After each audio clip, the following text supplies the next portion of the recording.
l'utilisation d'un langage avec des mots et une pensée rationnelle, ça cherche à nous donner la compréhension, la connaissance des choses.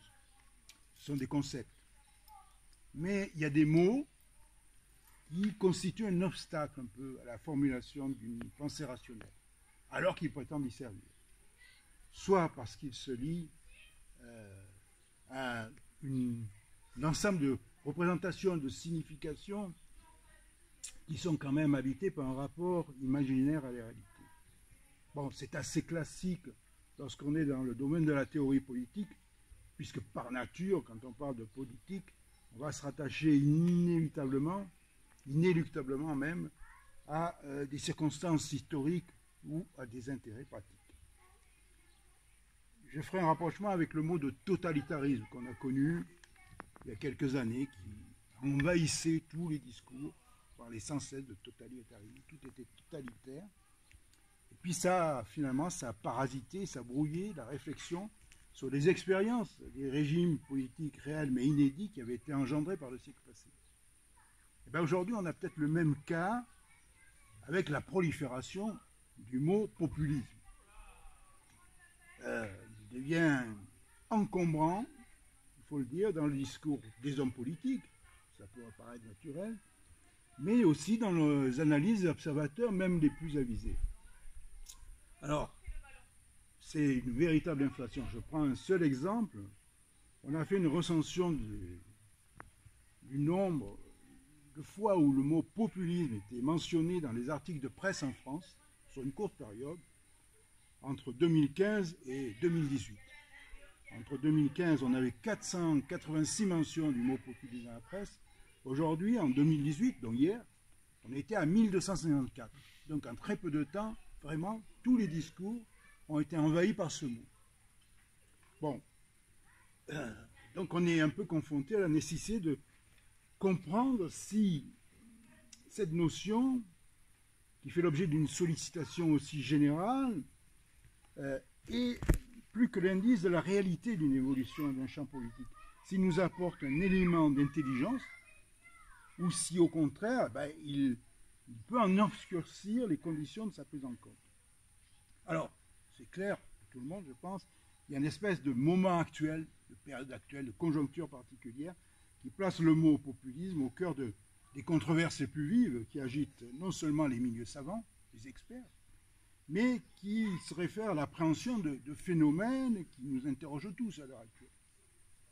Je vais citer quelques cas, sans privilège aucun, mais dont tout le monde se rendra compte qu'il est présent dans son actualité.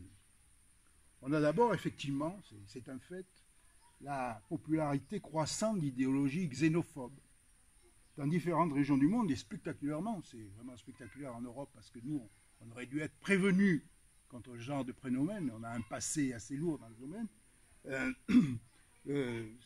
qui s'est donc propagé, mot qui s'est propagé, idéologies qui sont propagées en Europe, et qui se couplent à ce qu'on a appelé, mais là c'est vraiment une crise, la crise des migrants.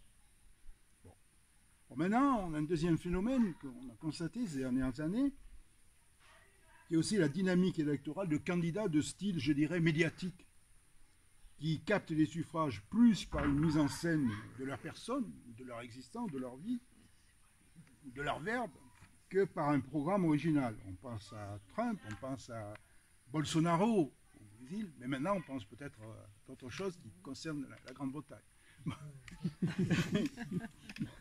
Autre point, c'est qu'on a aussi, dans le climat actuel, depuis pas mal d'années, la critique de plus en plus vive, suscitée par ce qu'on appelle les diverses formes, le mot est global, les déficits de démocratie, qu'on observe dans le fonctionnement des bureaucraties nationales ou internationales. On le voit notamment dans la mise en cause qui est régulière, constante, par exemple, de l'action de la Commission européenne.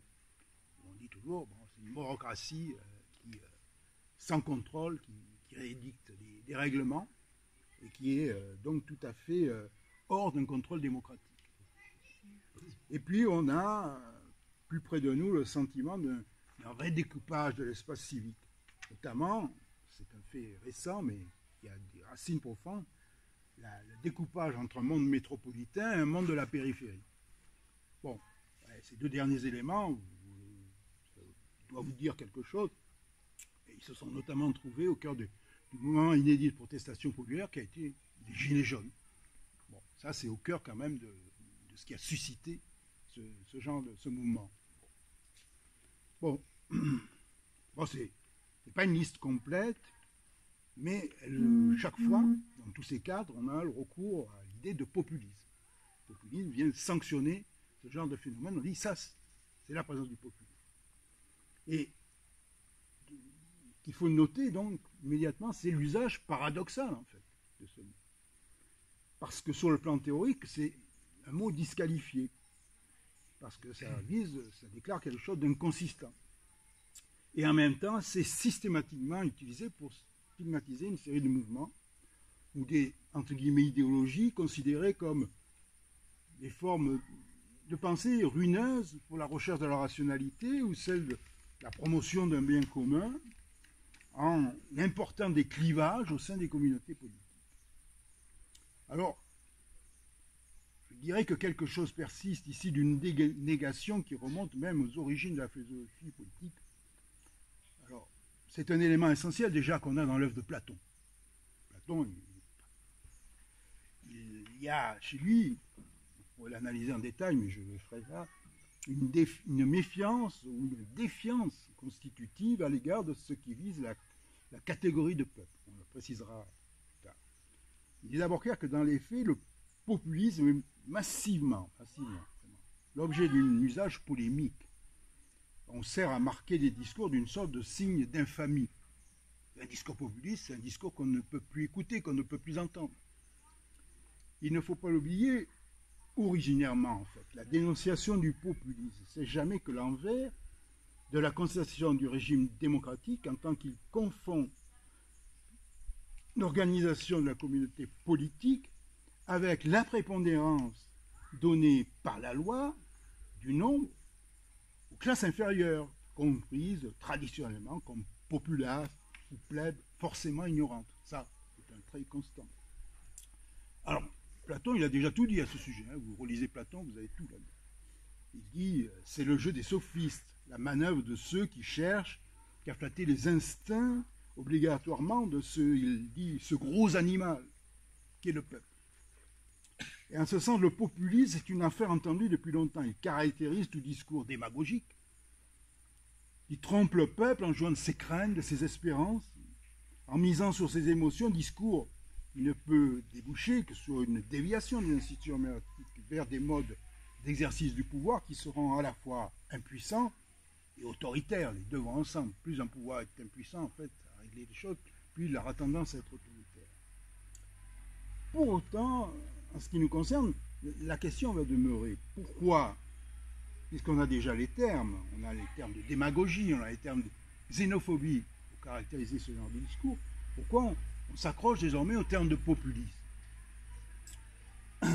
Pourquoi donc c'est désormais ce terme qui occulte les autres appréhensions qu'on pouvait avoir de discours critiquables dans leur nature, mais maintenant on va dire populisme à tous les coups. Donc on a deux choses à voir. Tenter de sortir la notion de populisme même d'une sorte d'intermination, d'une détermination qui lui serait constitutive, puisqu'on pourrait utiliser le mot populisme dans tous les cas, et d'autre part, comment lire sa généralisation. Alors, ce que je vais vous proposer au départ, c'est d'essayer d'abord de donner quelques critères qui peuvent catégoriser d'une manière générale le discours populiste. Sorte de typologie politique du discours populiste contemporain. On va essayer quelques hypothèses pour voir les éléments qui sont réellement discriminants du discours. Alors, la grande difficulté, c'est qu'on n'est pas en présence d'une idéologie organisée, comme serait par exemple, comme l'est, quand on parle de libéralisme, quand on parle de socialisme, on a un corps de doctrine. Quand on va parler de populisme, on n'aura pas affaire à un corps de doctrine. On aura affaire à des éléments agglomérés, mais qui ne font pas un corps. Il faut un corps d'action, de mouvement, un corps d'une rhétorique, mais ce n'est pas un corps de doctrine. Donc, c'est un premier élément qu'il faut enlever. Bon, je vais en vous donner un petit catalogue va à peu près couvrir ce qu'on peut entendre quand on parle de populisme aujourd'hui. Il y a un premier critère qui est assez consistant dans tous les discours qui sont ainsi qualifiés, c'est l'hostilité à l'égard des élites. Bon, ça, c'est le premier point, c'est le sens le plus classique. Elle fait fonctionner les discours politiques à partir d'une opposition sommaire, simple, peuple-élite, qui est en fait le renversement de la position platonicienne, puisque ce sont les élites qui passent pour condamnables, pour ignorantes du peuple, méprisant le peuple, et c'est donc ses aspirations et ses capacités. Alors, dans cette opposition binaire, le peuple, c'est une masse indifférenciée. Elle fonctionne comme une catégorie politique pure, c'est-à-dire ni historique, ni culturelle d'abord, ni sociologique, sans diversité. C'est une référence fondamentale dont il n'y a pas lieu de préciser le contenu, qui n'existe que dans son rapport d'exclusion réciproque avec les élites. Je dis qu'il n'y a pas lieu de continuer ce qu'on précise le contenu.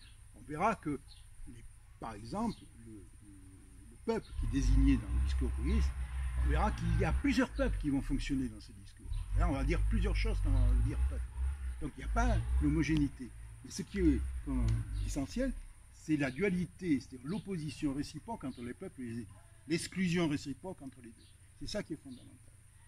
Et par exemple, ce qu'on pourrait opposer au populisme, c'est par exemple ce que dira un discours marxiste du type de Lénine en 1917, ou alors le peuple, c'est le prolétariat plus la paysannerie pauvre, cela représente l'ensemble des classes exploitées, et c'est la majorité de la population allant en Russie.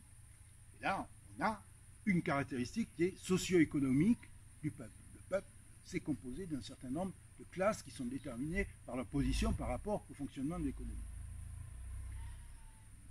En contrepartie, dans le discours populiste, les élites, c'est une forme de catégorie qui englobe tous ceux qui se séparent du peuple. Vous voyez, on est simplement sur une dualité, c'est-à-dire ce qui n'est pas le peuple et ce qui est le peuple.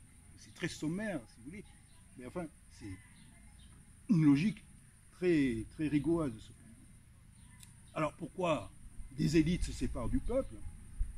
Bon, parce qu'ils ont des intérêts financiers, économiques, culturels qui ne sont pas ceux du peuple.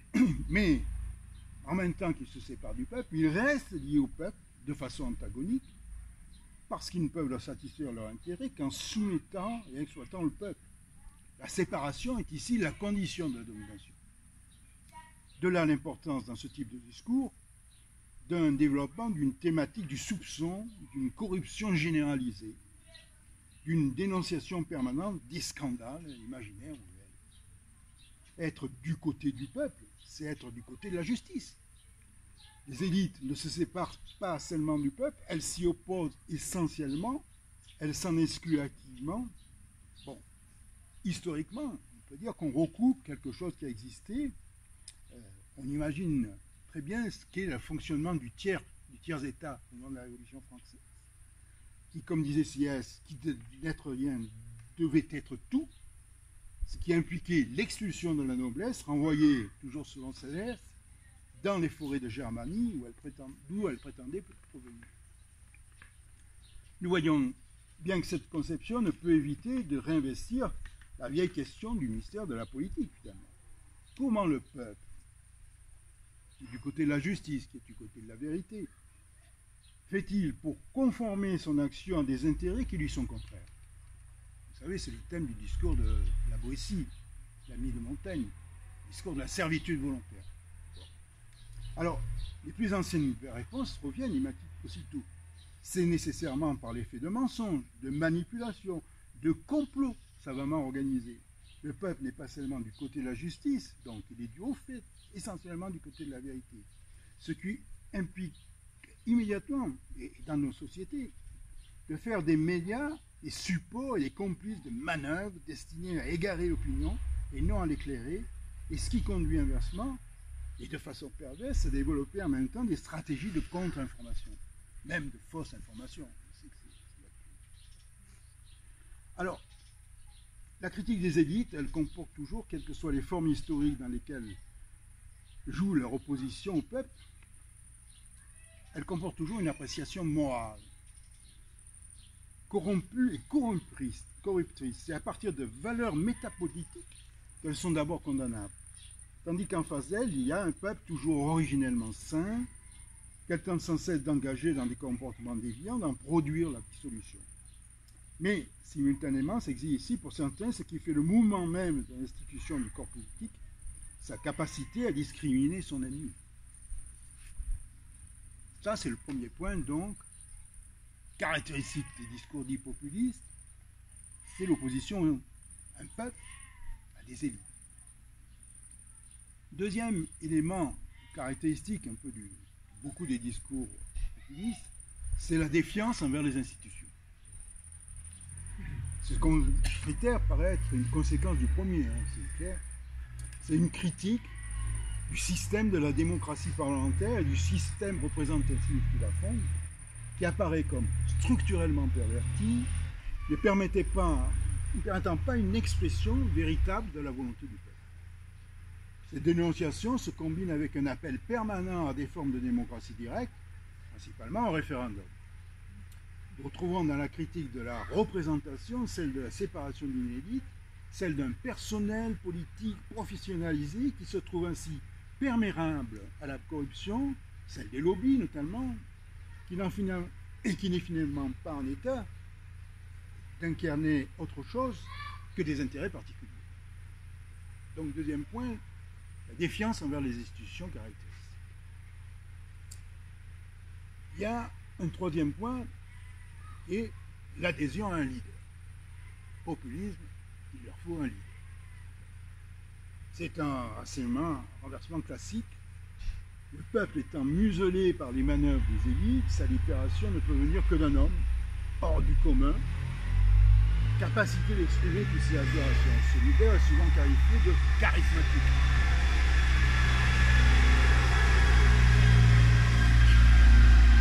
Les saboteurs, là. Donc charismatique, bon, vous connaissez l'idée du pouvoir charismatique, bon, popularisé par les conceptions de Max Weber. Bon, c'est l'incarnation charnelle du peuple, son verbe est immédiatement celui du peuple, il y a une transparence entre le leader et le peuple. Il dit donc ce que le peuple pense, certains ont dit qu'il dit tout haut ce qu'il pense tout bas, vous connaissez cette formule, et veut ce que le peuple veut sans pouvoir l'exprimer. Bon, je ne vais pas multiplier les exemples contemporains et plus anciens. Nous savons tous comment ont émergé ce genre de personnages dans l'histoire. Donc, on a déjà trois critères. La critique des élites, la défiance envers les institutions et l'adhésion à un leader. On va retrouver ça dans beaucoup de ces discours. Quatrième critère, ce qui semble très important, c'est l'appel constant au peuple. On a commencé à apercevoir le rôle tout à fait central dans ces dispositifs discursifs que représente le peuple. Cet appel est inséparable de sa détermination comme unité. Unité qui navigue entre une définition substantielle et l'affirmation d'une consistance symbolique et subjective. Bon, on ne va pas apprendre ici toutes les nuances de ces affirmations. Retenons un élément qui semble souvent essentiel, cette unité doit se confondre avec une identité. Identité qui permet de le différencier de tout autre. Alors, il est commun de relever le fait que selon une pente assez générale, cette identité finit par toucher à l'ancestral. Nous avons là fréquemment une conception patrimoniale de l'identité, celle du partage d'un héritage invariable. Cette conception est finalement très pauvre, qui semble se référer à une continuité dans l'histoire, est une élimination de l'histoire. Elle suppose en fait, dans son principe, qu'il soit possible de faire abstraction de deux éléments. En premier lieu, la complexité sociale, qui interdit de faire chaque individu l'intégrité d'un même bien, symbolique ou réel. Et en second lieu, l'absence de linéarité de la formation d'une culture commune qui résulte d'une accumulation conflictuelle d'emprunts et d'amalgames. Cette conception de l'identité politique du peuple est à l'évidence une structure d'exclusion. Cependant, il faut faire attention, ce qu'on fait souvent, à ne pas voir à travers structure la résurgence, permanence d'une conception raciale. Dans cette conception, que nous pouvons dire asociale, puisqu'elle ne nomme pas le tout des rapports sociaux qui se forment dans une réalité en mouvement, l'autonomie de la sphère proprement politique ne peut subsister que dans la conservation d'une identité abstraite. Toutes les formes susceptibles de l'affecter, comme l'incorporation à une unité politique plus vaste, qui suppose l'acceptation d'une diversité, ou encore les mouvements migratoires introduisant des références culturelles n'appartenant pas à la définition d'une identité invariable font nécessairement l'objet d'un rejet. Dernier critère, c'est la contrepartie un peu de ça, c'est le rejet du cosmopolitisme et de l'économie libérale. Notamment à travers tendance à favoriser le protectionnisme. Ce dernier élément est la conséquence un peu de ce que nous avons évoqué, le cosmopolitisme, excusez-moi, est naturellement l'autre nom de la politique des élites qui entérine la dissolution du peuple comme unité constituante. L'économie libérale, comme organisation d'un flux permanent des biens et des hommes, est l'arme de guerre des élites contre les peuples. Même sommaire, c'est vraiment sommaire, cette liste de critères recouvre l'essentiel de ce qui permet d'affirmer à un discours la qualification de populiste. Mais je voudrais faire ici 3 remarques. Tous les mouvements caractérisés comme populistes ne satisfont pas l'ensemble de ces critères. Ceci paraît normal en un sens, on l'a indiqué. Ces mouvements ne reposent pas sur la consistance d'une véritable idéologie organisée. Donc, dans les faits, cela peut se traduire par une forme de bricolage entre des positions hétérogènes qui donnent à un discours une apparence incertaine, mais en même temps efficace, parce qu'elle va jouer sur plusieurs facettes. Certains de ces critères ne sont pas véritablement distinctifs. Donc, nous pouvons les retrouver dans tous les partis politiques classiques. Enfin, tous ces critères ont une histoire dans notre vie publique, justement parce qu'ils portent sur des sujets qui ont toujours fait l'objet d'une appropriation contradictoire, donc proprement politique en ce sens. Donc, c'est justement de ce point de vue que je voudrais en reprendre un petit peu l'examen pour approfondir l'analyse. Il me paraît à propos indispensable d'écarter un type aujourd'hui fréquent de compréhension des populismes qui, sous l'apparence d'un appui sur l'histoire, nous embarre la compréhension. Alors je vise ici l'idée qu'on voit se répandre un peu, celle de la répétition. Ce que nous évoquons sous le nom de populisme, ça ne peut manquer quand même d'inspirer un fort sentiment de déjà-vu. La haine des élites, la critique du parlementarisme, l'appel au peuple, le recours à des hommes providentiels. Est-ce que tout cela ne forme pas, depuis l'origine, l'obscur cortège accompagnant le développement et l'affermissement du régime démocratique? La France pourrait donner des exemples précis de tous ces éléments. On a dans notre histoire des phases où la critique des élites a été très consistante dans les discours à la fois à l'extrême gauche et à la fois à l'extrême droite. Les hommes providentiels, nous n'avons pas manqué d'en avoir dans notre histoire, de Napoléon à Charles de Gaulle. Bon. Je ne sais pas s'il y en a encore aujourd'hui. Le populisme serait alors qu'une pathologie de la démocratie. Sa maladie endogène qui ressurgit périodiquement. Et j'ai vu certains commentateurs ne disent pas, sous le populisme, c'est le monstre jamais éradiqué du fascisme qui nous menace à nous. Eh bien, je vais prendre un peu de distance avec cette vision parce qu'elle nous est plus nuisible qu'utile. En quelque sorte, on va perdre, si on s'y conforme, sur les deux tableaux. D'une part, nous manquerons de comprendre la spécificité des régimes qui ont pu être proprement qualifiés de fascistes. On comprend plus ce qui en a fait la particularité. D'autre part, en faisant de l'histoire le théâtre d'une continuelle répétition, elle nous interdit de saisir la réalité des transformations politiques et sociales qui caractérisent notre activité.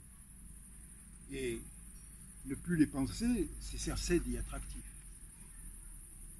Bon, Je le dis clairement, l'histoire ne se répète pas même en farce, pour suivre le mot de Marx. Du point de vue politique, l'histoire se présente comme une succession de conjonctures distinctes, chaque fois spécifiques, qui articulent des dispositifs à la fois pratiques et discursifs, et tout un jeu de tendances et de contre-tendances qui informent une conflictualité essentielle. On va essayer de comprendre, dans notre conjoncture actuelle, la portée effective des critères que nous avons retenus et la validité de leur nouage dans une thématique uniforme. Bon, je vais faire un saut rapide à un premier critère, celle du leader charismatique. Les dirigeants que tous les mouvements et partis populistes ne semblent pas répondre à la qualification de charismatique. Je crois que la question comporte la réponse. Si nous faisons le tour des leaders des partis dits populistes, on ne peut pas toujours dire qu'ils sont vraiment charismatiques. Peut-être même sont-ils le contraire. La question, donc, me paraît un peu superficielle.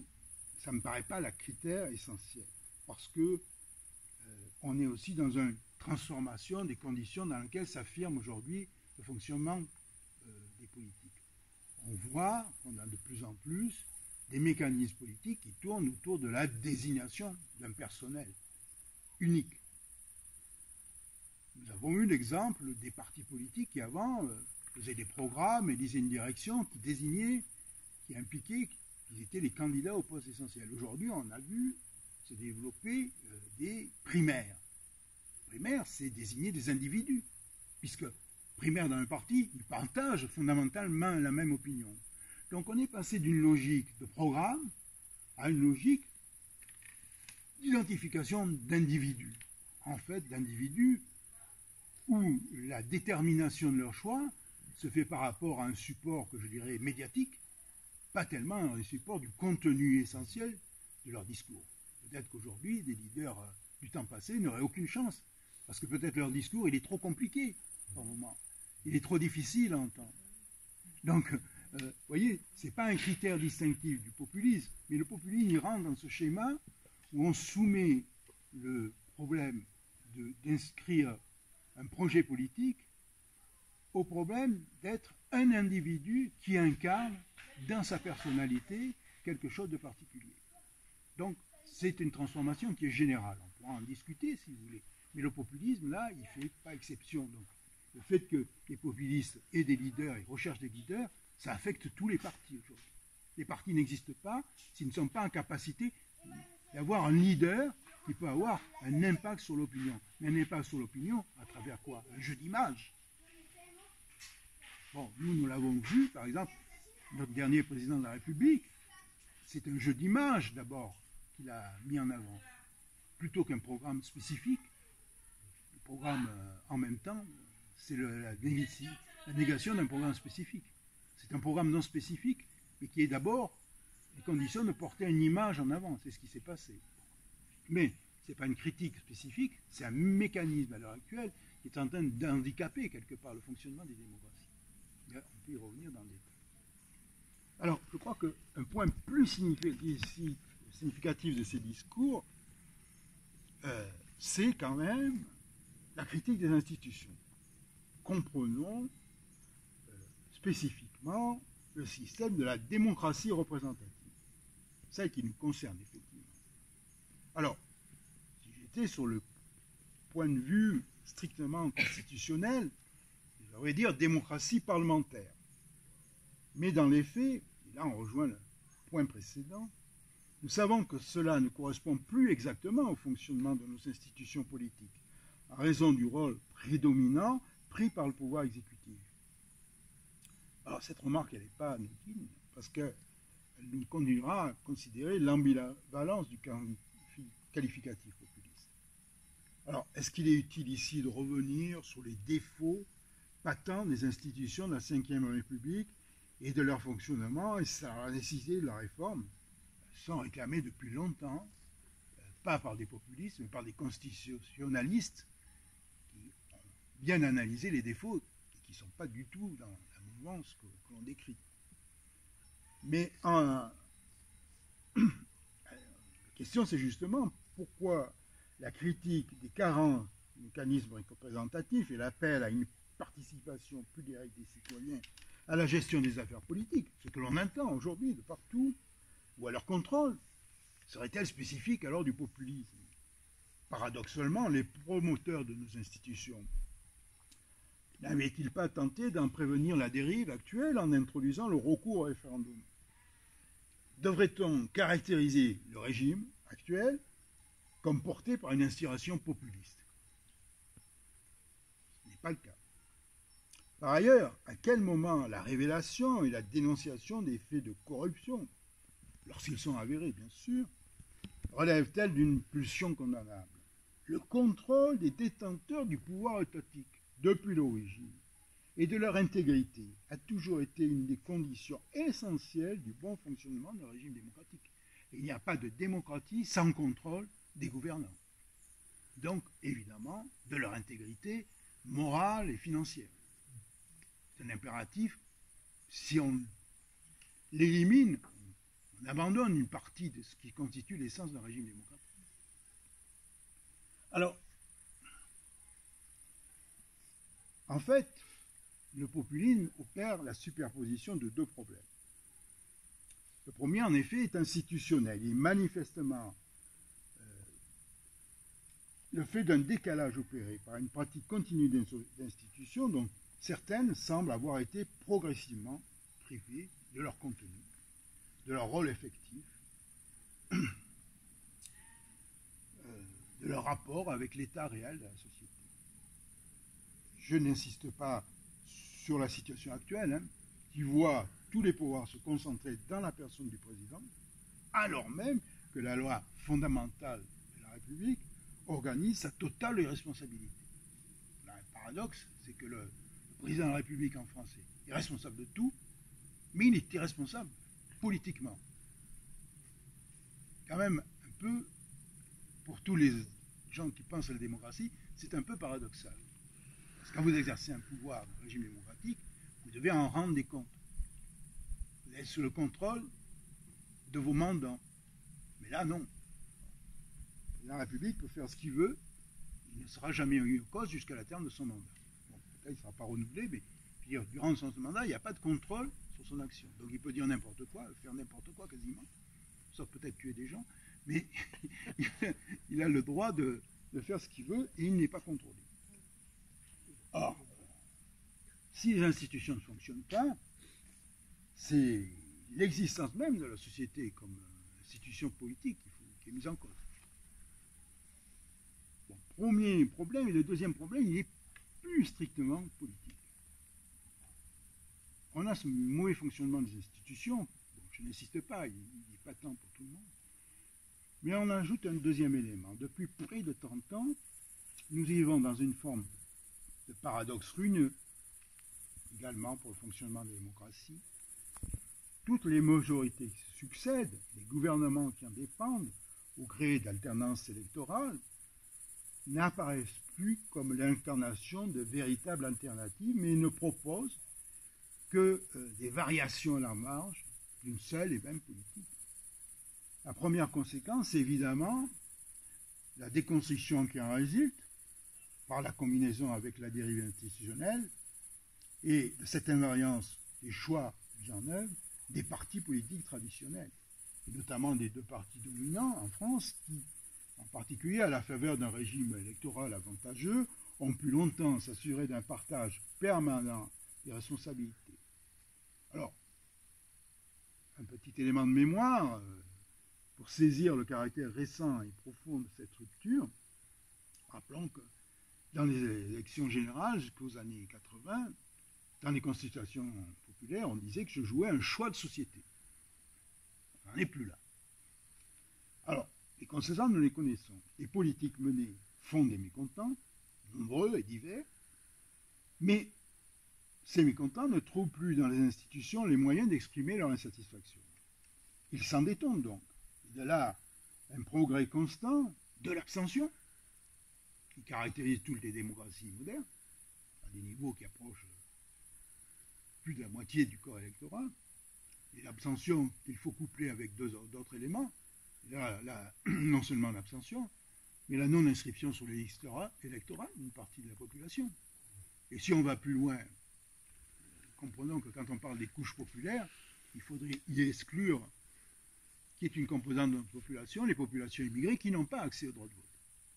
Donc quand on parle des classes populaires, vous voyez qu'elles se sont mécaniquement écartées de la représentation politique. Eh bien, il y a l'abstention, et après, la recherche d'alternatives, elle se joue hors système. C'est-à-dire, on n'est plus dans la défense des institutions, on n'est plus dans la volonté de réformer les institutions. Elles paraissent irréformables puisqu'on a échangé des majorités et on a eu le même résultat globalement. Donc, on va essayer d'aller au système. C'est ça qui donne prise finalement à la réalité de la critique des élites dans les discours qualifiés de populistes. C'est au fil du temps la formation d'une classe politique dont les conditions d'appartenance priment sur les divergences d'opinion. On le voit clairement, les gens passent d'un parti à un autre.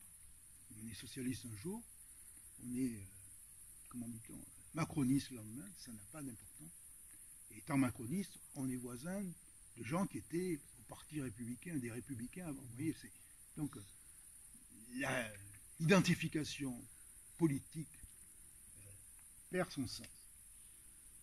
Donc, c'est pas trop une surprise parce que, si on réfléchit bien, la dimension élitaire du régime représentatif moderne, c'est une évidence. Elle a été théorisée par ses partisans dès l'origine. Alors moi, je vous renvoie simplement à des études classiques, celle de Bernard Manin sur le système représentatif, et la longue et riche analyse de Pierre Rosanvallon, en 3 volumes, sur en fait l'instauration d'un régime démocratique en France et ses difficultés. Alors, c'est au XIXe siècle et au XXe siècle au début, il y a eu, non sans conflit, une démocratisation du régime, notamment à travers une généralisation du suffrage universel et des conditions d'éligibilité facilitées, ce qui a produit un relatif élargissement de l'origine sociale des élites. Il faut bien convenir que nous assistons au développement d'une tendance lourde à un rétrécissement inverse. Les grands problèmes à l'heure actuelle, c'est qu'effectivement, là les analyses de sociologie politique donnent un résultat constant, on a des élites de plus en plus étroites, des élites auto-reproduites qui se trouvent portées à exercer des fonctions déterminantes dans la société. Donc un faible renouvellement élitaire, c'est un des problèmes. Alors, de cet événement et les difficultés qu'il engendre pour le fonctionnement démocratique, on peut retenir comme emblématique la situation qui a été créée, c'était un choc important, par la réponse négative au référendum sur le traité européen en 2005. Là, les gens ont voté dans le référendum, ils ont voté non, et ce résultat est contourné par le traité de Lisbonne adopté par voie parlementaire. Donc là, il y a un problème de déni démocratique qui est quand même très important et qui marque un petit peu l'opinion aussi, qui marque l'opinion dans la défiance qu'elle peut avoir en fonctionnement des institutions. Alors, on voit que cet élément nous permet d'aborder les 2 derniers critères retenus pour caractériser les discours populistes.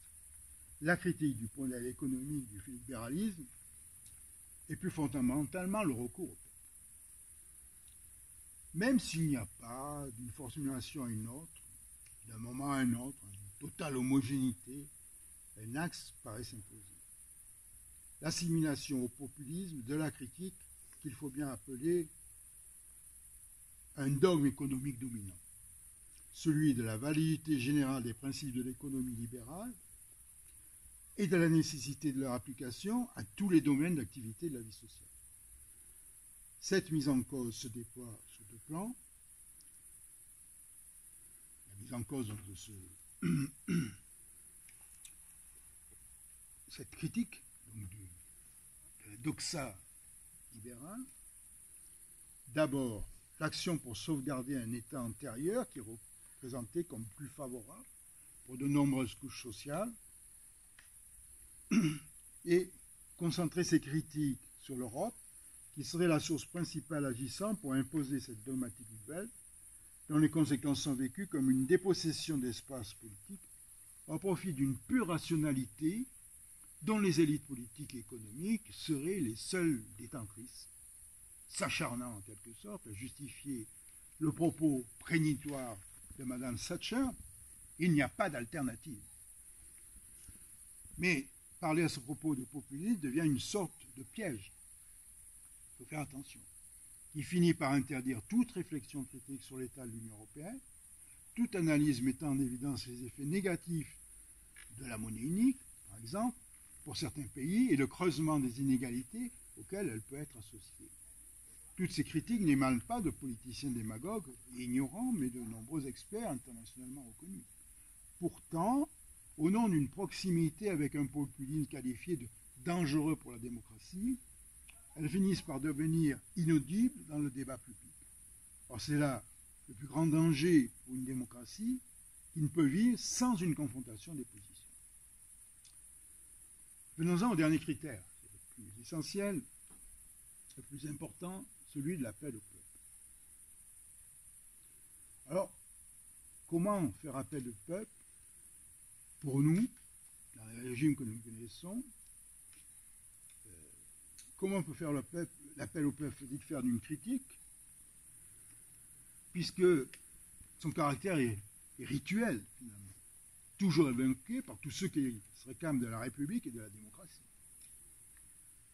Si nous réfléchissons bien, faire référence à la démocratie comme régime politique, c'est bien concevoir, selon la formule traditionnelle, le gouvernement du peuple par le peuple. Rien ne peut être objecté dans ce cadre à ceux qui réclament sa mobilisation. Mais nous touchons ainsi ce que je crois être le fond de l'affaire, l'indétermination essentielle du peuple. Et cette indétermination est originelle.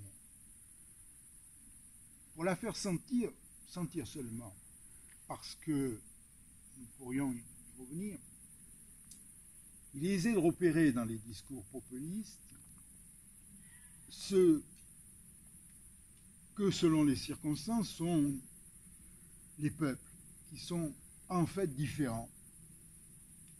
Tantôt est visé le peuple uni dans la nation, le peuple incarnant une unité historique et culturelle, le peuple de la tradition chrétienne, par exemple. Le peuple des gens ordinaires, celui des gens qui ne sont rien, a dit récemment un politique.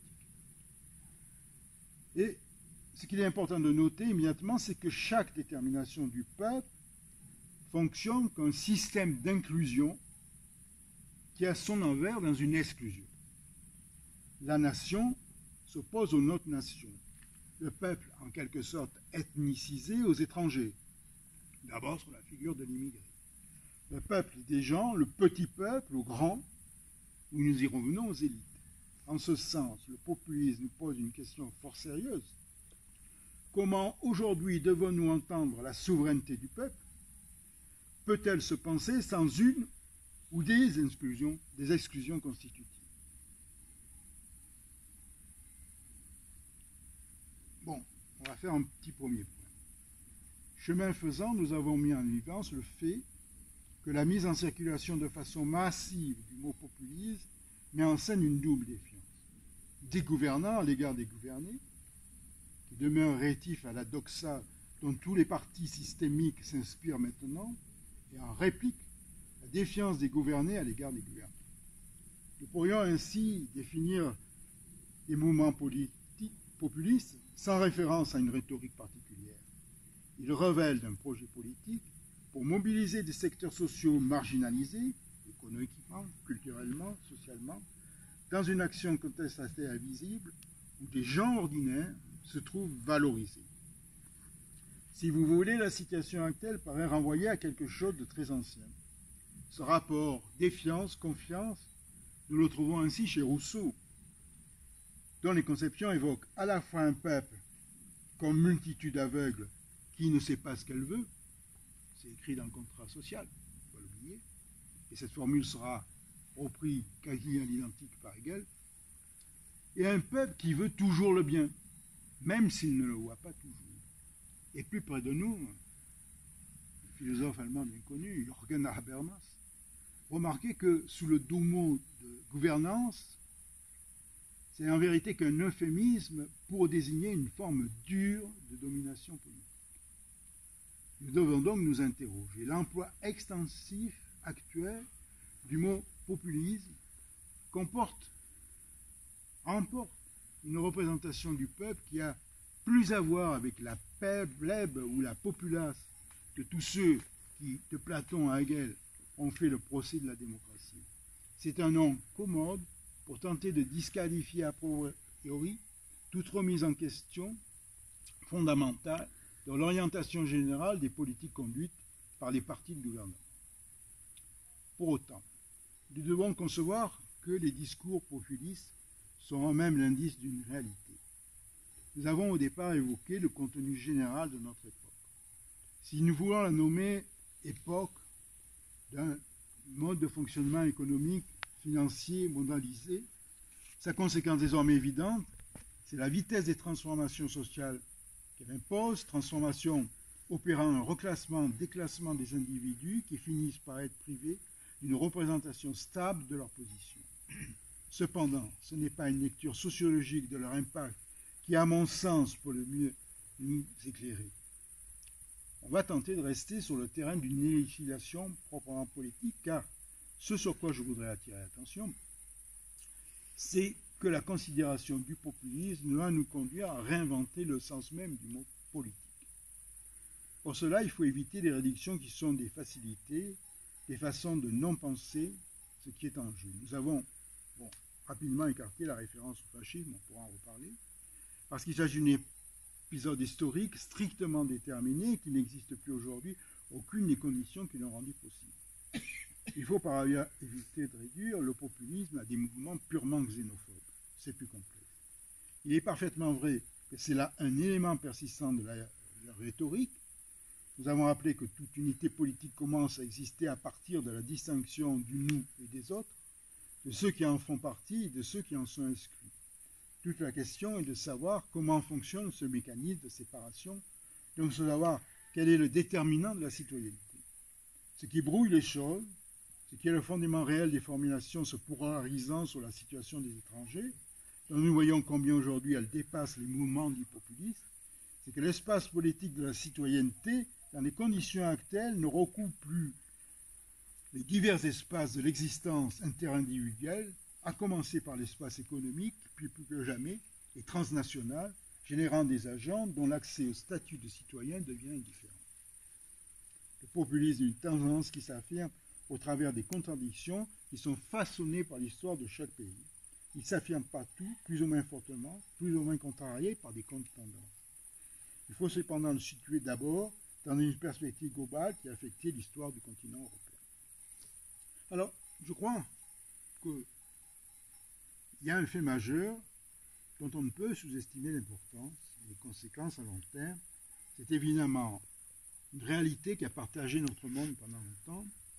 C'est l'effondrement du système soviétique au début des années 90, dont les signes annonciateurs n'avaient pas manqué et qui, dans la foulée, a entraîné la faillite des grands partis communistes occidentaux, qui devaient inexorablement suivre le destin d'un régime auquel ils ne pouvaient rester qu'intimement liés, par-delà des divergences inévitables. Mais cette disparition ne pouvait que comporter la clôture du rôle historique dévolu aux partis sociaux-démocrates, quelle que soit leur appellation et leur coloration locale, en tant qu'ils avaient pour fonction de figurer une alternative réformiste au communisme révolutionnaire. L'entrée dans un univers privé de l'existence d'une réalité organisationnelle capable d'incarner une alternative à la réalité sociale et politique dominante, à un autre niveau, on parlera d'un monde sans ennemis, ne pouvait que créer, notamment en France, un sérieux problème quant à la fonction potentiellement assignée à la politique.